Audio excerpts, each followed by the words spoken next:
News Kannada ವಾಹಿನಿಗೆ ಸ್ವಾಗತ. ಕಲಬುರಗಿ ನಗರದ ಜನರನ್ನ ಅಕ್ಷರಶಃ ಬೆಚ್ಚಿ ಬೀಳಿಸಿದ ಮಲ್ಲಿಕ ಜ್ಯುವೆಲರಿ ಮೇಕಿಂಗ್ ಶಾಪ್ ದರೋಡೆ ಪ್ರಕರಣಕ್ಕೆ ಸಂಬಂಧಿಸಿದಂತೆ ಪೊಲೀಸರು ಮತ್ತಿಬ್ಬರು ಆರೋಪಿಗಳನ್ನು ಬಂಧಿಸುವಲ್ಲಿ ಯಶಸ್ವಿಯಾಗಿದ್ದಾರೆ. ನಗರದ ಸರಾಫ ಬಜಾರ್ನಲ್ಲಿ ಕಳೆದ ಜುಲೈ 11ರಂದು ಹಾಡಹಗಲೇ ನಡೆದಿದ್ದ ದರೋಡೆ ಪ್ರಕರಣದಲ್ಲಿ ಭಾಗಿಯಾದ ಮಹಾರಾಷ್ಟ್ರದ ಮುಂಬೈ ಮೂಲದ ಅಬ್ರಾಜ್ ಶೇಖ್ ಹಾಗೂ ಮೊಹಮ್ಮದ್ ಸಾಜಿದ್ ಬಂಧಿತ ಆರೋಪಿಗಳಾಗಿದ್ದಾರೆ. ಬಂಧಿತರಿಂದ ಚಿನ್ನಾಭರಣ ಮಾರಾಟ ಮಾಡಿ ಬಂದಿದ್ದ 35,000 ನಗದು, ಲೈಟರ್, ಗನ್ ಹಾಗೂ ಒಂದು ಮಚ್ಚು ಪೊಲೀಸರು ವಶಕ್ಕೆ ಪಡೆದಿದ್ದಾರೆ. ಪ್ರಕರಣದಲ್ಲಿ ಕಳೆದ ವಾರ 3 ಆರೋಪಿಗಳನ್ನು ಬಂಧಿಸಿ ಅವರಿಂದ 2 ಕೆಜಿ 865 ಗ್ರಾಂ ಚಿನ್ನ ಮತ್ತು 4.80 ಲಕ್ಷ ನಗದು ವಶಪಡಿಸಿಕೊಳ್ಳಲಾಗಿತ್ತು. ಇದೀಗ ಮತ್ತಿಬ್ಬರು ದರೋಡೆಕೋರರನ್ನ ಪೊಲೀಸರು ಬಂಧಿಸಿರುವುದರಿಂದ ಆರೋಪಿಗಳ ಸಂಖ್ಯೆ 5ಕ್ಕೆ ಏರಿಕೆಯಾಗಿದೆ.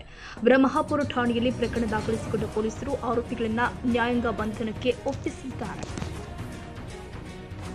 ತಾಜಾ ಸುದ್ದಿಗಾಗಿ ಎಂಟಿವಿ ನ್ಯೂಸ್ 24x7ಗೆ ಸಬ್ಸ್ಕ್ರೈಬ್ ಮಾಡಿ ಮತ್ತು ಬೆಲ್ ಐಕಾನ್ ಅನ್ನು ಒತ್ತಿ. ತಪ್ಪದೇ ಲಿಂಕ್ ಶೇರ್ ಮಾಡಿ.